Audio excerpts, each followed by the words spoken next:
សួស្តីកូនៗទាំងអស់គ្នាយើងចូលទៅវិញ្ញាសាទី9គឺវិញ្ញាសាត្រៀមប្រឡងសញ្ញាបត្រមធ្យមសិក្សាទុតិយភូមិសម្រាប់មុខវិជ្ជាប្រវត្តិវិទ្យាបាទអញ្ចឹងនៅក្នុងវិញ្ញាសាត្រៀមទី9របស់យើងគឺមានតែ2សំណួរទេ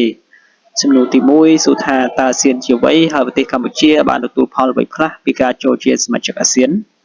សំណួរទី2ចូលពណ៌នាអំពីផលវិបាកនៃសង្គ្រាមស៊ីវិលនៅកម្ពុជាដែលផ្ទុះឡើងពីឆ្នាំ1970ដល់ឆ្នាំ1975បាទគឺផលវិបាកនៃសង្គ្រាមស៊ីវិលដែលផ្ទុះនៅក្នុងសម័យសាធារណរដ្ឋខ្មែរបាទនេះគឺជាសំណួរទាំងពីរដែលមាននៅក្នុងវិញ្ញាសាទី9របស់យើងមុននឹងឈានទៅដល់ការឆ្លើយនឹងសំណួរទាំងពីរនេះលោកគ្រូចង់ឲ្យកូនៗបន្ទាប់ពីស្ដាប់វីដេអូរបស់លោកគ្រូចប់ហើយកូនៗមានចម្ងល់ទាក់ទងទៅនឹងការធ្វើអត្ថបទរបស់លោកគ្រូកូនៗអាច comment នៅខាងក្រោមដើម្បីជជែកជាមួយលោកគ្រូហើយបើកូនៗយល់ថាវីដេអូនេះល្អមានប្រយោជន៍កូនៗអាចចុច like នៅផ្នែកខាងក្រោមនៃវីដេអូហើយបើកូនយល់ថាវីដេអូនេះមានប្រយោជន៍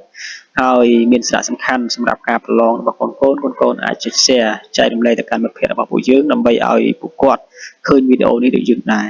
ហើយចុងក្រោយលោកគ្រូចង់ឲ្យកូនៗជួយចុច subscribe channel របស់លោកគ្រូដើម្បី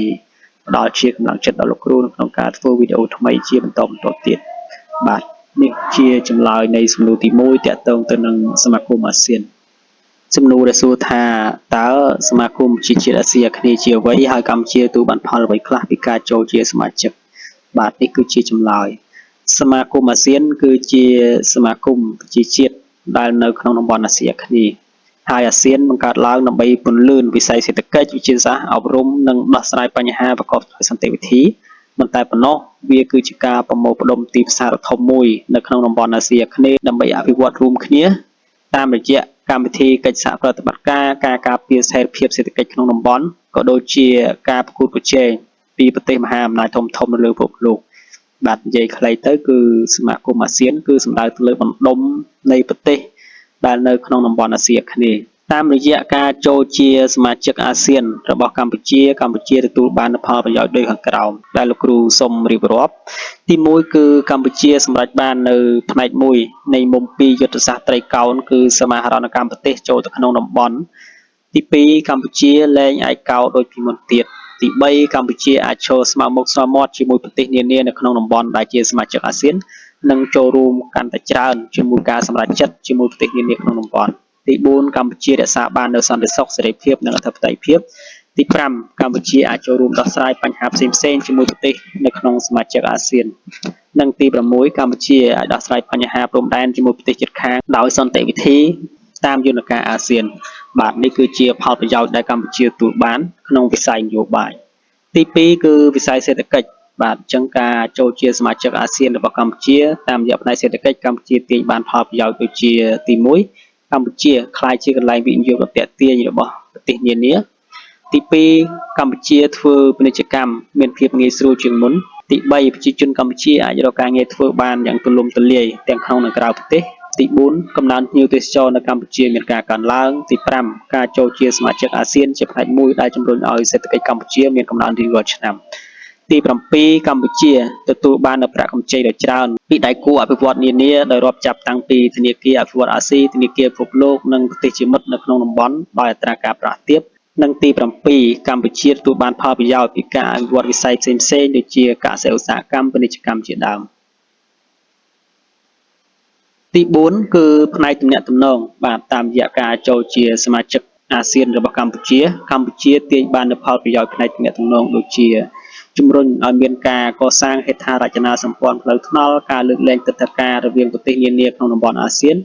ក្រៅពីនោះកម្ពុជាក៏ធ្វើការផ្លាស់ប្ដូរចំណេះដឹងផ្នែកសេដ្ឋកិច្ចសង្គមវប្បធម៌ប្រពៃណីទំនៀមទម្លាប់ព្រមទាំងផ្នែកអប់រំវិទ្យាសាស្ត្រពីបណ្ដាប្រទេសនានានៅក្នុងតំបន់អាស៊ាន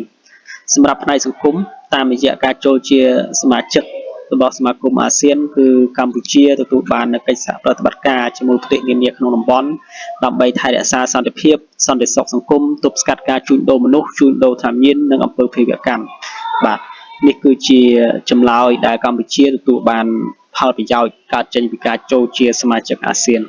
នៅមានចម្លើយត្រឹមត្រូវផ្សេងទៀតដែលកូនៗអាចឆ្លើយបានបាទគឺមិនខុសទេឲ្យតែស៊ីគ្នាជាមួយសំណួរគឺយើងនឹងទទួលបាននៅបន្ទុកដូចគ្នា យើងទៅចម្លើយនៃសំណួរទី2ដែលនិយាយអំពីផលវិបាកនៃសង្គ្រាមស៊ីវិលនៅកម្ពុជាដែលផ្ទុះឡើងពីឆ្នាំ1970ដល់ឆ្នាំ1975បាទគឺសង្គ្រាមស៊ីវិលនៅក្នុងសម័យសាធារណរដ្ឋខ្មែរ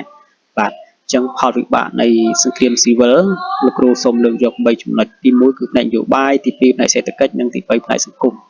ទី1គឺផលវិបាកខាងផ្នែកនយោបាយ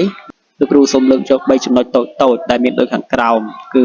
ទី1ប្រទេសជាតិបាត់បង់កិត្តិយសកេរ្តិ៍ឈ្មោះនិងកិត្យានុភាពលើឆាកអន្តរជាតិទី2កើតមានអស្ថិរភាពនយោបាយទី3ផ្ដល់ឱកាសល្អដល់ពួកខ្មែរក្រហមផ្សព្វផ្សាយគោលនយោបាយរុឈានទៅឡើងកាន់អំណាចនៅឆ្នាំ1975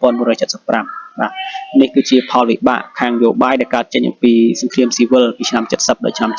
75ទី2ផលវិបាកខាងសេដ្ឋកិច្ចបាទតាមរយៈសង្គ្រាមស៊ីវិលពីឆ្នាំ70ដល់75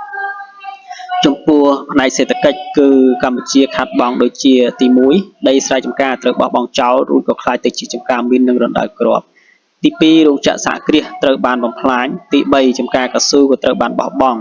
ហើយទី4ស្ពានថ្នល់បន្លាយទឹកពី70ទៅ80%ត្រូវខូចខាតហើយទី5គឺសេដ្ឋកិច្ចជាតិត្រូវស្រុតចុះជាបន្តបន្ទាប់បាទនេះគឺជាផលវិបាកផ្នែកសេដ្ឋកិច្ចទី3គឺផលវិបាកផ្នែកសង្គមដែលកើតចេញអំពីសង្គ្រាមស៊ីវិលពីឆ្នាំ70ដល់ឆ្នាំ75បាទផលវិបាកផ្នែកសង្គមមានដូចជាទី1មនុស្សត្រូវស្លាប់ជាង1លាននាក់ទី2បន្សល់ទុកនៅស្ត្រីមេម៉ាយក្មេងកំព្រាជនពិការនិងចាស់ជរាទី3ប្រជាជនភៀសខ្លួនពីជនបទមកទីក្រុងហើយរស់ក្នុងភាពវេទនាទី4កើតមានអំពើពុករលួយអយុត្តិធម៌និងអភាពអនាធិបតេយ្យនៅទូទាំងប្រទេសនិងទី5គឺតាមរយៈសង្គ្រាមបានបំផ្លាញធនធានមនុស្សហេដ្ឋារចនាសម្ព័ន្ធគ្រឹះស្ថានសិក្សាសំណង់សាធារណៈជាដើមបាទនេះគឺជាផលវិបាកផ្នែកសង្គមដែលកើតចេញអំពីសង្គ្រាមស៊ីវិលពីឆ្នាំ1970ដល់ឆ្នាំ1975លោកគ្រូសូមបញ្ជាក់ផងដែរថាបើយើងនិយាយអំពីផលវិបាកនៃសង្គ្រាមស៊ីវិលគឺវាមិនខុសគ្នាទេបើគេសួរពីឆ្នាំ70ដល់75ក៏ចម្លើយបែបហ្នឹងពីឆ្នាំ75ដល់ឆ្នាំ79ក៏វាមានលក្ខណៈផាកផាយគ្នាផងដែរដោយសារតែបើយើងនិយាយពីសង្គ្រាមស៊ីវិលគឺនិយាយអំពីសង្គ្រាមក្នុងស្រុកអញ្ចឹងសង្គ្រាមក្នុងស្រុកគឺចម្លើយវាមិនខុសគ្នាប្រហែលទេពេលខ្លះអ្នកដែលគេសួរគេដូរឆ្នាំប៉ុន្តែអត្ថន័យនៃសំណួរហើយអត្ថន័យនៃចម្លើយគឺវាមានលក្ខណៈផាកផាយគ្នាអញ្ចឹងកូនត្រូវមានភាពវៃឆ្លាតនៅក្នុងការបត់បែនទៅតាមសំណួរដើម្បីទទួលបានពិន្ទុនៅក្នុងការប្រឡងបាទអញ្ចឹងសំណួរទាំងពីររបស់យើងបានដល់ទីបញ្ចប់ហើយលោកគ្រូសូមអរគុណកូនដែលបានទស្សនាវីដេអូរបស់លោកគ្រូតាំងពីដើមដល់ចប់ហើយលោកគ្រូជូនពរឲ្យកូនទទួលបានជោគជ័យនៅក្នុងការប្រឡងយើងនឹងជួបគ្នានៅវីដេអូក្រោយជាបន្តទៀតបាទសូមអរគុណ